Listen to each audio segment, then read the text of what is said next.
नमस्कार दोस्तों, कुछ दिनों से सोनू निगम जी जो हैं वो कैंपेन चला रहे हैं टी सीरीज और भूषण कुमार जी के प्रति। तो इस सिलसिले में मैं ये बोलना चाहती हूँ कि टी सीरीज ने आज तक हजारों कलाकारों को ब्रेक दिया है जो कि आउटसाइडर्स हैं, जो इंडस्ट्री से नहीं जुड़े हुए। उसमें म्यूजिक डायरेक्टर्स हैं, सिंगर्स हैं, लिरिसिस्ट हैं, एक्टर्स हैं, डायरेक्टर्स हैं। मैंने खुद अपनी डायरेक्टेड फिल्म यारियां में 10 न्यू कमर्स को चांस दिया। उसमें से 4 लोग, नेहा कक्कड़, रकुलप्रीत सिंह, हिमांश कोहली और कंपोजर आर को आज बड़े हो चुके हैं। और सोनू निगम जी से मैं ये पूछना चाहूंगी कि वो बोल रहे हैं कि इंडस्ट्री में टैलेंट को सही दिशा नहीं मिलती। तो सोनू जी, आप तो लेजेंड है, आप तो बहुत बड़े कलाकार है। आपने आज तक कितने लोगों को चांस दिया है? आप तो बहुत बड़े लेजेंड है, आप तो कहीं से भी लोग, आपके पास तो कितने लोग आते होंगे कि सोनू जी हमारी मदद कर दीजिए, मेरे बेटे की मदद कर दीजिए, मेरी बच्ची की मदद कर दीजिए, हमें मिलवा दीजिए टी सीरीज में, हमें चांस दिलवा दीजिए। आप तो आज तक टी सीरीज में नहीं आए कि इसको चांस दे दो, इसको मैं, ये बहुत बड़ा टैलेंट है, इसको आप चांस दीजिए। आपने तो कभी किसी को चांस दिलवाने की बात नहीं की। आपने ना ही कोई टैलेंट आज तक इंडस्ट्री में इंट्रोड्यूस किया। तो एक बात मैं आपको बता दूं सोनू निगम जी कि सोशल मीडिया पे कैमरे के पीछे छुप के बोलना बहुत आसान है, पर आपने खुद ग्राउंड लेवल पे कितने टैलेंट को आगे बढ़ाया? किसी को भी नहीं। अपने सिवा, अपने आप को छोड़ के आपने किसी भी टैलेंट को इंडस्ट्री में चांस नहीं दिया। और आज आप हम पर ब्लेम कर रहे हैं कि हम लोगों को चांस नहीं देते, जबकि 97% लोग जो कि टी सीरीज में काम कर रहे हैं आज की डेट में, आप देख लीजिए, वो आउटसाइडर्स है, वो इंडस्ट्री किड्स नहीं है, उनका इंडस्ट्री से कोई भी लेना देना नहीं है। फिर भी हम उनको नए टैलेंट को ढूंढ रहे हैं और उनको चांस दे रहे हैं। दूसरी बात जो आपने बोली अपने वीडियो में, वो आपने ये बोली कि भूषण जी आपके पास आए और उन्होंने आपसे कहा कि भाई प्लीज मुझे बाला साहब ठाकरे से मिलवा दीजिए, प्लीज मुझे स्मिता ठाकरे से मिलवा दीजिए, प्लीज मुझे सहारा श्री से मिलवा दीजिए। मैं आप सबको ये बताना चाहती हूँ कि सोनू निगम जी खुद 5 रुपए में दिल्ली की रामलीला में गाना गाते थे। वहां से इनको स्पॉट किया गुलशन कुमार जी ने। उन्होंने इनका टैलेंट पहचाना, इनको टिकट्स दी फ्लाइट की, इनको बॉम्बे बुलाया और इनसे कहा गया कि बेटा मैं तुझे बहुत बड़ा कलाकार बनाऊंगा। आप बताइए सोनू निगम जी, आपसे ये बात कही गई कि नहीं कही गई कि आपको बहुत बड़ा कलाकार बनाएंगे? कही गई। और गुलशन जी ने आपकी इतनी एल्बम्स की, इतनी फिल्म्स की, आपको इतना इतना इतना ऊंचे मुकाम पे पहुंचाया। पर आपने क्या किया ये मैं अभी बताती हूँ। उससे पहले मैं अपने कुक शेरू को बुलाना चाहूंगी। ये शेरू है और ये शेरू मैं तुमसे पूछना चाहती हूँ कि तुम कहाँ से हो? हाँ जी, मैं मधुबनी बिहार से हूँ। और तुम कितने साल से टी सीरीज में हो? मैं 1988 से मैं टी सीरीज में हूँ जी। तो तुम मुझे क्या बता रहे थे सोनू निगम जी को? सोनू निगम जी के बारे में मुझे मालूम है बेटा। मैं जब आप लोग नहीं थे तभी गुलशन जी ने इनको दिल्ली से बम्बई लाए थे। मैं गुलशन जी के साथ ही उस टाइम में था, गुलशन जी भी नहीं थे उस टाइम में। मैं गुलशन जी के साथ, मैं वो लोग बम्बई में रहते थे। सोनू निगम जी आए थे, उनके पास वो ऐसे छोटी स्कूटी होती है ना, उस भी आते थे। हमने हमारे ऑफिस में वो रिसेप्शन बैठे रहते, कितना भी साहब आते थे तो उनसे मतलब मुलाकात करने, कभी कोहली जी से, कभी मुकेश वगैरह, उनसे बातें कर रहते थे। घंटों घंटों लाइन में बैठे, मतलब वो उनसे बातें करना। फिर धीरे धीरे साहब आते, फिर साहब ने उनको बोला था कि मैं मतलब काम कराना है उनके साथ। काम कुछ बहुत दिन के बाद साहब ने भी 2-4 महीने के बाद साहब ने उसको भी आके काम दिया। बहुत सारे एल्बम बनाए, बहुत फिर फिल्मों में चांस दिया, बेवफा सनम वगैरह बहुत हिट हुए उस टाइम में।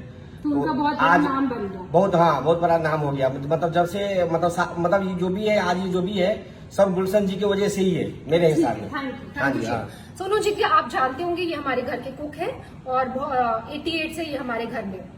एनीवेज, अब मैं ये बताना चाहती हूँ कि 1998 में जब टी सीरीज की फैमिली के साथ ये हादसा हुआ था और गुलशन कुमार जी को खत्म कर दिया गया था, तब सोनू निगम जी ने क्या किया? तो सोनू निगम ने सोचा कि अब तो टी सीरीज का क्या होगा, टी सीरीज का तो कोई करता धरता है नहीं। ननू यानी कि भूषण कुमार, जो कि गुलशन कुमार जी के बेटे हैं, वो तो सिर्फ 18 साल के हैं, उनको तो कुछ आता धोता है नहीं। वो तो खुद ही मेरे पास आके हेल्प कर रहे हैं, मांग रहे हैं कि भाई मुझे इससे मिलवा दो, मुझे इससे मिलवा दो। वो तो किसी को इंडस्ट्री में जानते नहीं है। तो ये कंपनी तो खत्म होने वाली है, तो भाई मैं पहले अपने आप को सेफ गार्ड कर लूं। तो इन्होंने जाकर एक दूसरी म्यूजिक कंपनी के साथ, इनकी मतलब कोई भी वो नहीं थी, कोई भी इनको थैंकफुलनेस नहीं थी कि टी सीरीज ने मुझे इतना आगे बढ़ाया। आज टी सीरीज फैमिली में इतनी बड़ी प्रॉब्लम आई है तो मैं इनके साथ खड़ा रहूं, मैं भूषण की हेल्प करूं और उसको मिलवाऊं लोगों से। रादर ये तो खुद दूसरी कंपनी के साथ जाकर इन्होंने एल्बम कर ली और भूषण इनके पास आकर मदद मांग रहे हैं कि भाई मुझे ये कर दे वो कर दे, और इस मदद का एहसान ये आज जता रहे हैं, वीडियो बनाकर जता रहे हैं कि तूने मुझसे ये मदद मांगी। एनीवेज, तो भूषण जी ने इनसे मदद मांगी कि भाई प्लीज मेरे लिए दीवाना एल्बम कर दे, क्योंकि ये तो भाई पूरी तरह से एहसान फरामोश होकर दूसरी कंपनी में चले गए थे। और इन्होंने जब अब इन्होंने एटीट्यूड दिखाया कि वो मेरे सामने आए, मुझसे मदद मांगे, और मदद इन्होंने करी भी और उसका भी एहसान जता रहे हैं, इन्होंने दीवाना एल्बम करी। ठीक है, फिर उसके बाद इन्होंने जो वीडियो में दूसरी बात कही वो ये कही है कि भूषण जी ने इनसे मदद मांगी कि भाई मुझे अब्बू सलीम से बचा ले। अब मैं आपसे ये पूछना चाहती हूँ सोनू निगम जी कि अब्बू सलीम से बचाने के लिए भूषण जी आपके पास क्यों आए? प्लीज इस बात पे तहकीकात की जाए। क्या सोनू जी के रिश्ते थे अब्बू सलीम से? डेफिनेटली थे, तभी तो वो उनके पास मदद मांगने आए, और इन्होंने खुद अपने वीडियो में बोला है कि वो उनके पास मदद मांगने आए। नेक्स्ट चीज जो मैं ये बोलना चाहती हूँ कि सोनू जी ने बोला है कि भूषण जी पे एक लड़की ने आरोप लगाया मीटू का, और उसके बाद वो आरोप वापस ले लिया गया और भूषण जी ने माफिया की चाल चली, पर मीडिया को सब पता है, मतलब भूषण जी मीटू रेपिस्ट है, लेकिन ये बात माफिया ने दबा ली। अब मैं आपको ये बताना चाहती हूँ सोनू जी कि मीटू एक बहुत ही अच्छी मूवमेंट थी जो स्टार्ट की गई इसलिए ताकि सोसाइटी में जो ऐसे लोग हैं, जो बुरे लोग हैं, उनका सफाया हो सके।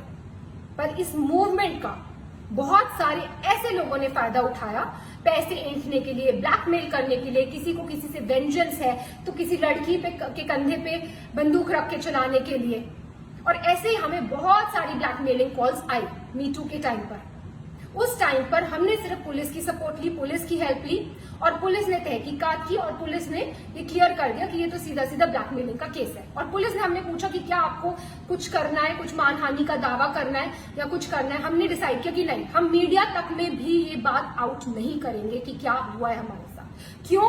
क्योंकि हम खुद किसी लड़की को डाउन क्यों करें, हम किसी लड़की को क्यों उसको इस तरह भरे बाजार में उसकी इज्जत उतारें। लेकिन उसका ऐसे बहुत सारे केसेस आए हमारे पास, और उसका फायदा आप जैसे लोग उठाते हैं। और कई लड़कियों ने एडमिट भी किया कि कई लोगों ने जो सच्चे दुश्मन है इंडस्ट्री में, उन्होंने वो पीछे थे इस मिली भगत के, लेकिन देखिए आप आज भी इसका फायदा उठा रहे। मैं पूछना चाहती हूँ सोनू निगम जी, क्या है मीटू मूवमेंट? मैं लगा दूं आप पे मीटू, तो मैं लगा दूं आप पे मीटू, बोल दूं आप मीटू रेपिस्ट है, हो जाएंगे आप मीटू रेपिस्ट। तो प्लीज सोच समझ के वीडियो बनाया कीजिए, क्योंकि आपने धमकाया वीडियो में कि आप उस लड़की का वीडियो आउट कर देंगे। बेशक कीजिए, पर नेक्स्ट टाइम कोई भी वीडियो आउट करना हो, याद रखिए प्रूफ के साथ कीजिए। बिना प्रूफ के मीटू मूवमेंट का कोई मतलब ही नहीं है।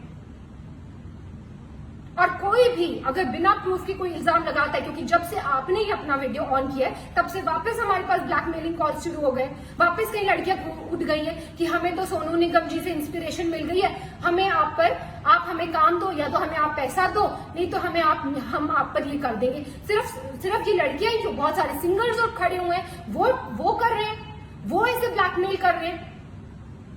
मुझे ये वीडियो बिल्कुल भी नहीं बनाना था सोनू निगम जी, और भूषण जी ने तो मुझे स्पेशली बोला था कि हमें चुप रहना है, हमें चुप्पी साधे रखनी है, लेकिन आपने अभी भी अपनी कैंपेन बंद नहीं की है। आज भी हम कोशिश करते हैं टी सीरीज से कि 80% लोग 100% लोगों को चांस दें, पर कई बार लोगों को काम नहीं मिल पाता बिकॉज सो मेनी रीजंस। किसी म्यूजिक डायरेक्टर, कोई धुन में कोई कलाकार जाता है, कोई धुन में कोई कलाकार जाता है। 80% लोगों को तो काम मिल रहा है ना मार्केट में, जो 20% को लोगों को काम नहीं मिल रहा वो कोई भी शुरू हो जाएगा, कोई भी किसी पे भी आरोप लगा सकता है। तो ऐसा माहौल है। और आपने जब अपना वीडियो ऑन किया तो मैं आपको बता दूं कि मेरे साथ क्या हुआ। मेरे हस्बैंड के against death threats, social media पे डेथ थ्रेट्स, मेरे लिए रेप थ्रेट्स, और मेरे बच्चे के लिए थ्रेट्स। मैं क्यों सहूं ये सब, मैं क्यों सहूं अपने बच्चे के लिए थ्रेट्स? और अभी भी आपकी कैंपेन बंद नहीं हुई है, अभी भी आपकी कैंपेन जारी है।